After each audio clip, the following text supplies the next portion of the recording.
nouveau format des chroniques RH de Xavier en partenariat avec Jury Travail. Je me présente, je suis Xavier Abramowitz, je suis responsable RH indépendant en temps partagé. Et Jury Travail est l'un des premiers sites d'information juridique en France. Aujourd'hui, nous allons aborder le thème des entretiens annuels en période de crise sanitaire. La plupart des entreprises prévoient leurs entretiens annuels sur la période de décembre ou janvier. Cette année, avec la crise sanitaire et le rebond du Covid sur cette fin d'année, la plupart d'entre nous allons devoir mener ces entretiens en vidéo.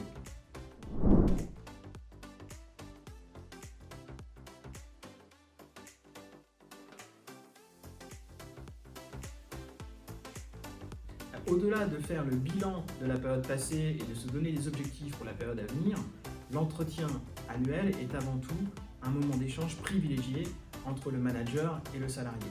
C'est un moment où on va s'isoler, où on va prendre le temps de se regarder dans les yeux, de se parler avec le cœur et de se dire des choses que l'on ne se dit pas pendant le reste de l'année. Donc notre challenge cette année, ça va être de garder la même authenticité dans la relation, mais en vidéo.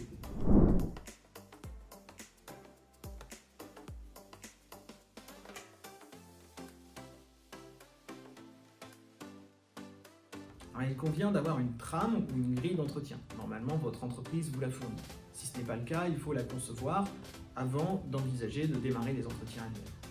Je vous recommande d'envoyer la grille 15 jours avant aux salariés pour qu'ils puissent préparer son entretien annuel.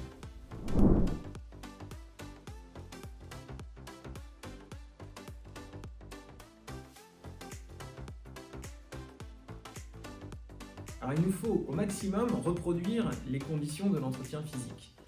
Alors autant c'est pas très grave d'être en jogging, les cheveux en pétard pour le e-café du matin, autant moi je sacraliserai un peu l'entretien annuel et disons qu'on se donne un dress code comme au bureau. Ça vaut aussi pour le manager.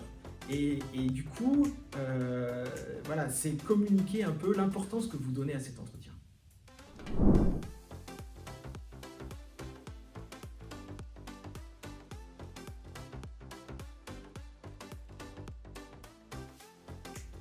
Alors, ce qui peut devenir compliqué avec la vidéo, c'est d'avoir à la fois un écran avec la vidéo, un écran avec la trame et éventuellement un troisième document sur lequel on doit prendre des notes. Et il faut gérer tout ça. Alors il faut bien réfléchir au déroulé de l'entretien. Là, on a trois options.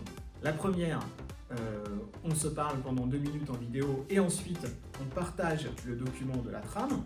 Donc là, on va travailler mais sans se voir. La deuxième, c'est d'avoir la vidéo sur un deuxième écran, peut-être un iPad ou un iPhone, et de travailler sur la trame sur son écran principal. Le problème, c'est qu'on va être un petit peu comme ça. Et enfin, la dernière option, c'est d'imprimer la trame, de travailler au stylo, de prendre ses notes au stylo, et de se concentrer sur la vidéo qu'on aura en face de soi.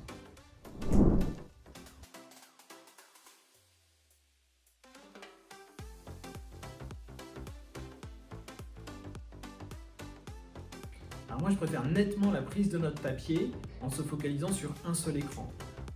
Ainsi, on privilégie vraiment la relation visuelle avec la personne. Alors ça va prendre un peu plus de temps parce qu'il faudra recopier nos notes, mais finalement, ça vaut le coup parce qu'on va vraiment avoir un échange, à mon avis, beaucoup plus authentique et on se donnera beaucoup plus d'opportunités de se regarder.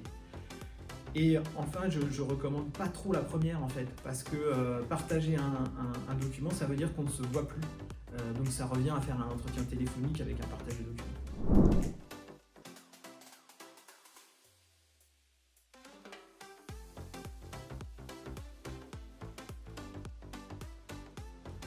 Oui, mais on peut aussi passer complètement à côté de l'échange dans un entretien face à face.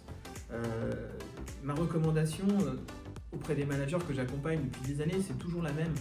Regardez les gens dans le blanc des yeux pour essayer de lire les émotions que procurent les messages que vous faites passer. Parce qu'en fait, c'est ça l'entretien. L'entretien, c'est un moment où on va se dire des choses différentes. On va même parfois se dire qu'on s'estime professionnellement, voire qu'on s'aime. Et c'est génial quand c'est comme ça.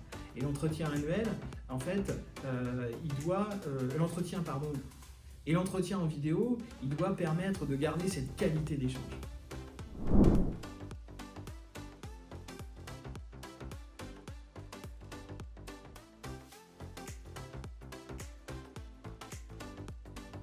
pour moi, l'entretien annuel ne doit pas être un entretien de recadrage. Si vous avez de gros sujets à traiter, ils doivent être traités dans un autre entretien. Cependant, l'échange peut parfois laisser apparaître des divergences de vues qui tendent la relation. À ce moment-là, il faut traiter le sujet et tout faire pour terminer l'entretien sur une note positive. Et c'est là où justement votre regard à travers la vidéo et la bienveillance qu'il y aura permettra de conclure l'entretien positivement.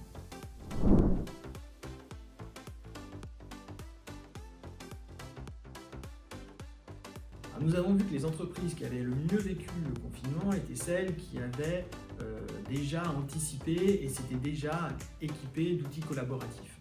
Nous avons une chance, c'est d'avoir des outils vidéo de qualité. Ils nous ont permis de recruter, de continuer à travailler ensemble au quotidien. Donc à nous de réussir le challenge de nos entretiens annuels. Pour plus d'informations sur les entretiens annuels, je vous invite à consulter le dossier sur le site Jury Travail. Si vous cherchez un RH en temps partagé, n'hésitez pas à me contacter via mon profil LinkedIn. Vous retrouverez tous les liens en barre d'infos.